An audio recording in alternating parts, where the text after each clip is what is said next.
আজ সপ্তাহের শেষ দিন।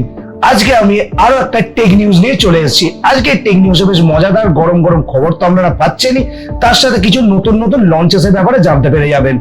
তবে এখন ফেস্টিভ সিজনে সেল চলছে, এই সেলের জন্য টেক নিউজ আসতে একটু লেট হয়েছে। তবে বন্ধুরা, আপনারা এই ফেস্টিভ সিজন সেলে কি কি কিনলেন এবং কোন প্ল্যাটফর্ম থেকে কিনলেন কমেন্ট সেকশনে কিন্তু জানাতে ভুলবেন না। ওয়েলকাম টু টেক ফান্ডা, আপনাদের সাথে আমি সায়ন। আজকে আমি বেশ কিছু টেক নিউজের ব্যাপারে আপনাদের বলতে চলেছি। তাহলে এক এক করে টেক নিউজ গুলো বলে নেওয়া যাক। প্রথম খবর শুরু করছে স্যামসাং কে দিয়ে। স্যামসাং তাদের Samsung Galaxy S24 FE already launch করে দিয়েছে। ইন্ডিয়াতে এর প্রাইসিং 59,999 থেকে শুরু হয়েছে। 4 তারিখ মানে অক্টোবরের 4 তারিখ এই ফোনটা সেলে যাচ্ছে। তবে বন্ধুরা, আপনারা কিন্তু এখনই এই প্রি অর্ডার করতে পারবেন। তবে প্রি অর্ডার যদি আপনারা এখন করেন তাহলে 6,000 টাকা পর্যন্ত আপনারা এই ফোনটার উপর অফ পেতে পারেন। তার লিঙ্ক আমি ডেসক্রিপশনে দিয়ে দিচ্ছি। এই ফোনটা কিন্তু আগের বারের থেকে স্ক্রিন সাইজ কিন্তু বড় হয়েছে। এইবার কিন্তু আপনি 6.7 ইঞ্চি একটা বড় ডিসপ্লে দেখতে পাবেন এবং সাথে আপনি Exynos 2400E প্রসেসর দেখতে পাবেন। তবে এই প্রসেসরটা নর্মাল 2400 থেকে আন্ডার ক্লকড। এই ফোনটার মধ্যে আপনি গতবারের মতনই 50+, 12+, 8 মেগাপিক্সেলের রিয়ার ক্যামেরা সেটআপ এবং ফ্রন্টে আপনি 10 মেগাপিক্সেলের ক্যামেরা দেখতে পেয়ে যাবেন। তবে এর আপগ্রেড আরেকটা জায়গাতে হয়েছে সে ব্যাটারি সেকশনে। এই ফোনটার মধ্যে আপনি 200 মিলিঅ্যাম্পিয়ারের ব্যাটারি কিন্তু বেশি পাচ্ছেন। আগের বারে 4500 মিলিঅ্যাম্পিয়ারের ব্যাটারি ছিল, কিন্তু এইবারে আপনি 4700 মিলিঅ্যাম্পিয়ারের ব্যাটারি পেয়ে যাচ্ছেন। তবে কিন্তু বন্ধুরা, এই ফোনটার মধ্যে সেই আগের বারের মতনই 25 ওয়াটের চার্জিংই আপনি পাচ্ছেন। চার্জিং স্পিডে কিন্তু কোনো রকম উন্নতি হয়নি। স্যামসাং তাদের প্রিমিয়াম সেগমেন্টের ট্যাব অলরেডি লঞ্চ করে দিয়েছে। স্যামসাং তাদের Galaxy tab S10 series launch করে দিয়েছে, যেটা প্রাইস শুরু হচ্ছে 90,999 থেকে। তবে এই ট্যাবের মধ্যে আপনি Dimensity 9300+ প্রসেসর দেখতে পাবেন। তো পারফরমেন্স ওয়াইজ কিন্তু এই ট্যাবটা কিন্তু বেশ পাওয়ারফুল হতে চলেছে। তবে এই ট্যাবটা আগের বারে প্রিভিয়াস জেনারেশনের থেকে CPU তে 18%, GPU তে 28% এবং NPU তে 14% আপগ্রেড নিয়ে আসছে। এই ট্যাবটা 30 তারিখ মানে এই মাসের 30 তারিখে সেলে যাচ্ছে। তবে বন্ধুরা, আপনারা কিন্তু এখনই এই ট্যাবটা প্রি অর্ডার করতে পারেন। আমি নিচে কিন্তু ডেসক্রিপশনে লিংক দিয়ে দেবো। চায়নাতে অলরেডি Redmi Note 14 সিরিজ কিন্তু লঞ্চ হয়ে গেছে। তবে এইবারে Note 14 বা Note 14 Pro এর থেকে আমার Note 14 Pro Plus কিন্তু একটা বেটার মনে হয়েছে। Note 14 Pro Plus এ আপনি Snapdragon 7s Gen 3 প্রসেসর দেখতে পেয়ে যাবেন, একটি 6.7 ইঞ্চির কার্ভ অ্যামোলেড ডিসপ্লে দেখতে পেয়ে যাবেন 1.5K রেজোলিউশনের। এর মধ্যে আপনি 50+50+ 8 মেগাপিক্সেলের রিয়ার ক্যামেরা এবং ফ্রন্টে আপনি 20 মেগাপিক্সেলের ক্যামেরা দেখতে পেয়ে যাবেন এবং তার সাথে আপনি 6200 মিলিঅ্যাম্পিয়ারের ব্যাটারি এবং 90 ওয়াটের চার্জিং দেখতে পেয়ে যাবেন। Redmi Note সিরিজের প্রথমবারের জন্য কিন্তু আপনি একটি টেলিফটো সেন্সর এবং 6000 মিলিঅ্যাম্পিয়ারের উপরে ব্যাটারি দেখতে পাবেন। এবার যদি আমি Note 14 Pro এর কথা বলি, আপনি এই ফোনের মধ্যে আপনি Dimensity 7300 আলট্রা প্রসেসর দেখতে পেয়ে যাবেন, 5000 মিলিঅ্যাম্পিয়ারের ব্যাটারি এবং সেম আপনি ডিসপ্লে পেয়ে যাচ্ছেন। তবে এই ফোনের মধ্যে আপনি কোনো টেলিফটো সেন্সর দেখতে পাবেন না। এবার যদি আমি Note 14 এর কথা বলি, আমি তো এই ফোনটার মধ্যে আপনি Dimensity 7025 প্রসেসর দেখতে পেয়ে যাবেন এবং এই ফোনের মধ্যে রিয়ারে আপনি সিঙ্গেল ক্যামেরাই বলতে পারেন দেখতে পাচ্ছেন, কারণ 50+2 মেগাপিক্সেলের আপনি ক্যামেরা দেখতে পাবেন। যদি আমি দামের কথা বলি, Redmi Note 14 চায়নাতে 10,999 ইউয়ানে পাওয়া যাচ্ছে। তো ইন্ডিয়ান কারেন্সিতে যদি আমি কনভার্ট করি তো সেটা 13,000 এর কাছাকাছি গিয়ে দাঁড়াচ্ছে। আর যদি Note 14 Pro এর কথা বলি, 1399 ইউয়ান, যেটা ইন্ডিয়ান কারেন্সিতে 17-18,000 টাকার কাছাকাছি দাঁড়াচ্ছে। আর যদি Note 14 Pro Plus এর কথা বলি, আমি 1899 ইউয়ান মানে প্রায় 23,000 টাকার কাছাকাছি প্রাইস পয়েন্টে পাওয়া যাচ্ছে। এই Note 14 সিরিজ ইন্ডিয়াতে সামনের বছর মানে 2025 সালের জানুয়ারি এন্ড বা ফেব্রুয়ারির শুরুতে আমরা দেখতে পেতে পারি। তো দেখা যাক যে Redmi মানে Xiaomi এই ফোনটা মানে এই ফোনের সিরিজটা ইন্ডিয়াতে কি প্রাইস পয়েন্টে লঞ্চ করে।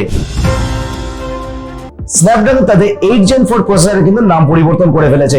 তারা এইবার এই প্রসেসরটাকে স্ন্যাপড্রাগন 8 Elite নামে লঞ্চ করতে চলেছে আগামী 9 অক্টোবর। এই প্রসেসর দিয়ে প্রথমবারের জন্য 23 অক্টোবর কিন্তু Xiaomi 15 আসতে চলেছে চায়নাতে। তবে এই প্রসেসর দিয়ে আরো একটি ফোন কিন্তু খুব শিগগিরই আসবে, সেটা হলো OnePlus 13। স্ন্যাপড্রাগন কিন্তু এর আগেও নাম পরিবর্তন করেছে। এর আগে 888 এর পরে তারা জেন সিরিজ নিয়ে আসে, এবারে তারা জেন সিরিজের পর এলিট সিরিজ নিয়ে এলো। লাভার তরফ থেকে একটা বড় নিউজ কিন্তু বাইরে এসেছে। লাভা অগ্নি 3 আগামী 4 অক্টোবর ইন্ডিয়াতে লঞ্চ হতে চলেছে। আমি কিন্তু লাস্ট টেক নিউজে কিন্তু বলেছিলাম যে লাভা অগ্নি 3 Dimensity 7300 প্রসেসরের সাথে আসতে পারে, তবে কিন্তু সেটা কনফার্ম হয়ে গেছে যে লাভা অগ্নি 3 Dimensity 7300 প্রসেসরের সাথেই আসছে। এবং আমি এটাও বলেছিলাম যে এই ফোনটার মধ্যে আপনি কিন্তু ব্যাকে একটা ছোট ডিসপ্লে আপনি দেখতে পাবেন ক্যামেরা মডিউলের পাশে, সেটাও কিন্তু কনফার্ম হয়ে গেছে যে এই ফোনটার মধ্যে ব্যাকে আপনি একটা ছোট ডিসপ্লে দেখতে পাচ্ছেন এবং সাথে আপনি একটা 6.7 ইঞ্চির সামনে কার্ভ অ্যামোলেড স্ক্রিন পেয়ে যাচ্ছেন এবং সাথে আপনি 5000 মিলিঅ্যাম্পিয়ারের ব্যাটারি পেয়ে যাবেন এবং এর ক্যামেরা সেটআপ 64+8+2 মেগাপিক্সেল হতে চলেছে রিয়ারে। তো এই ফোনটা আমার আইডিয়া অনুযায়ী 20 থেকে 25,000 টাকা প্রাইস পয়েন্টে কিন্তু লঞ্চ হতে পারে ইন্ডিয়াতে। MediaTek Dimensity 9400 কিন্তু একটা রেকর্ড তৈরি করে ফেলেছে। Vivo X200 Pro তে কিন্তু এই প্রসেসরটা আসতে চলেছে, তবে এই প্রসেসরের একটি আন্তত স্কোর কিন্তু লিক হয়ে গেছে। লিক অনুযায়ী যেটা দেখা যাচ্ছে যে এই প্রসেসরটা কিন্তু 3 মিলিয়ন স্কোর করেছে আন্তততে, মানে আপনারা বুঝতে পারছেন যে এই প্রসেসরটা কতটা পাওয়ারফুল হতে চলেছে। এবার দেখার বিষয় হচ্ছে স্ন্যাপড্রাগন 8 এলিটকে এই প্রসেসরটা কতটা টেক্কা দেয় বা এই প্রসেসরকে স্ন্যাপড্রাগন 8 এলিট কতটা টেক্কা দিতে পারে। অ্যাপেল যখনই তাদের আইফোনের কোনো নতুন সিরিজ লঞ্চ করে তখন তার মধ্যে কোনো না কোনো ফোনে আপনি কিন্তু কিছু বাগস বা কিছু ইস্যুস কিন্তু রিসেন্ট পাস দেখতে পাবেন।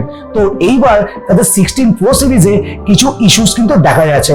তার মধ্যে এক্স হ্যান্ডেলে কিছু পোস্ট অনুযায়ী দেখা যাচ্ছে যে তাদের ফোনের মধ্যে টাচ রিলেটেড ইস্যু কিন্তু দেখা যাচ্ছে। কর্নার বা সাইডে বা কিছু কিছু জায়গায় স্ক্রলিং এর টাইমে বা সোয়াইপের টাইমে কিন্তু টাচ প্রপারলি কাজ করছে না।